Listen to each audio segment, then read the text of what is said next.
Do banks buy cash value life insurance? Yes, they do. They often put as much money as they legally can into life insurance. Today, I'll go over how banks buy life insurance, why they buy life insurance, and then I'll show you an example of a bank we work with and a recent policy they purchased. So to kick things off, banks purchase what is called bank-owned life insurance, also known as BOLI. How it works is like this. Let's say that you own a bank and you are going to deposit $1 million into bank-owned life insurance. The first thing that I'll mention is that the deposit is a one-time lump sum. So a lot of times with life insurance, we think, I have to keep paying a premium for a long time.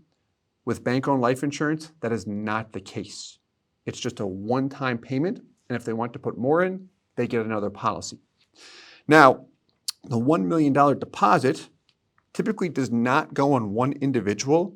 Usually, you'll see that deposit broken up amongst a number of employees. Usually, they'll place it on high-level executives or officers. So if they're depositing $1 million in this example, and they've got 10 executives, that's going to be $100,000 each. Doesn't have to be even like that, but we'll just keep this example simple. So let's take one of those policies. $100,000 goes in, and immediately in the first year, their cash value might be about $104,000. So they have positive cash value right out of the gates. The life insurance might be worth double the amount that they deposited, meaning for this employee, they deposited $100,000 and they have a life insurance benefit of $200,000 now. That life insurance benefit could be higher or lower. It depends on the individual's age. Now, in this particular case, we would multiply that by 10. Okay. So why do banks do this? The first reason why is because of the cash value. So last year, when I met with the bank we work with, and I met with the CEO and chairman of the board, we were talking about bank-owned life insurance, and the chairman asked, what are the rates right now? I said a little bit higher than 4.5%.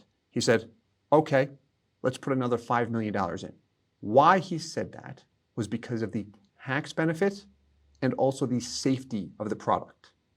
So when you look at the cash value growth of a bank-owned life insurance policy, it grows tax deferred.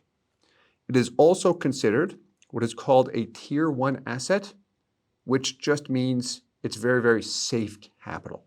Now, when it comes to accessing the cash value, that is extremely rare. Bank-owned life insurance policies are always a MEC, and banks do not access the cash value. Sometimes I hear people stating that banks buy whole life insurance and they borrow against the cash value. I've never seen that to be the case with the bank we work with or any bank. I'm sure it's happened in the past, but that's not how BOLI is used. But the cash value grows at an attractive rate with very, very low risk, and being that it's tax deferred, it's very advantageous to them. Now, the life insurance benefit also is attractive. So when you look at the life insurance, the benefit is paid income tax-free when each employee dies. So if we take this one employee over here, when he passes, the bank is the beneficiary.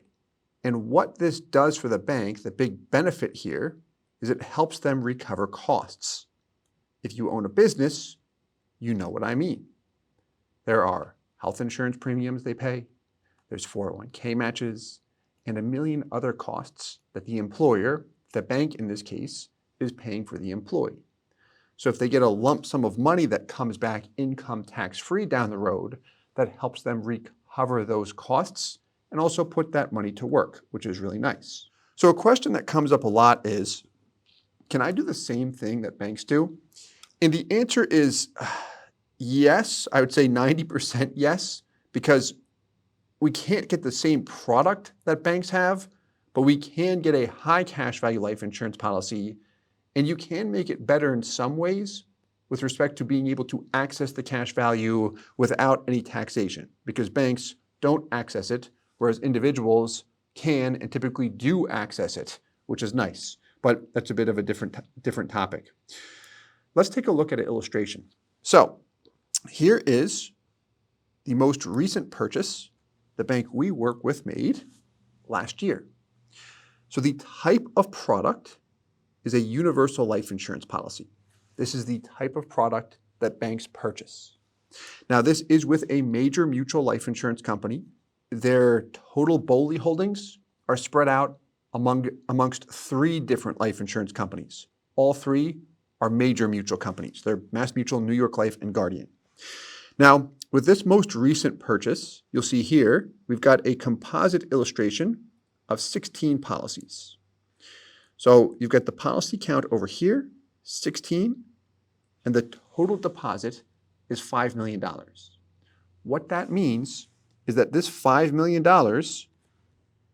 is broken up among 16 different individuals. They're actually even deposits.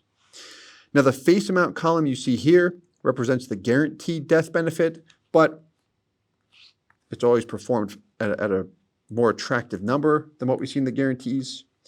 So what we really want to look at is the policy account value, which is the same thing as the net cash value. This is the asset on the balance sheet. First year, they put in $5 million. First year, they have more than $5.2 million. So they see immediate appreciation on the cash value. What it's growing by is what we see over here, your net annual yield, 4.57%, which is attractive. Now, what do you notice about that yield? It gradually comes down over time.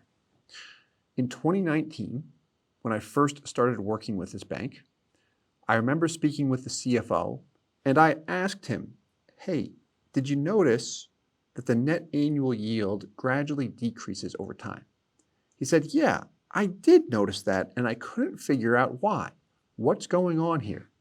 Well, the reason why that yield is gradually going down is because this policy has a gross crediting rate of 4.65%.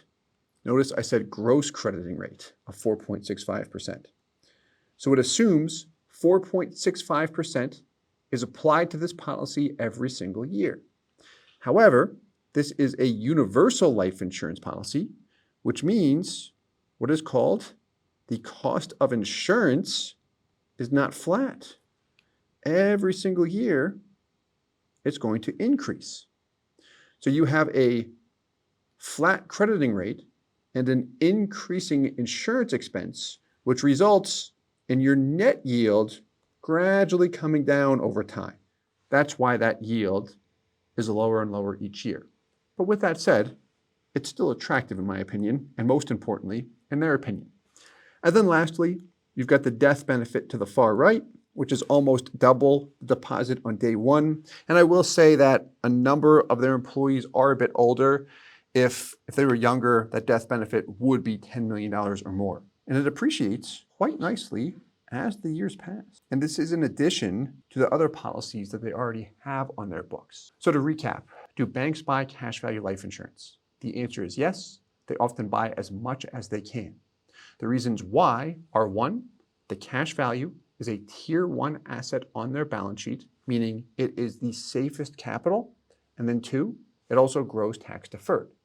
And then secondly, the death benefit is also very attractive, specifically being that when each employee eventually passes, the life insurance proceeds are paid back to the bank 100% income tax-free, and that helps the bank recover costs that they had laid out over the years for that employee.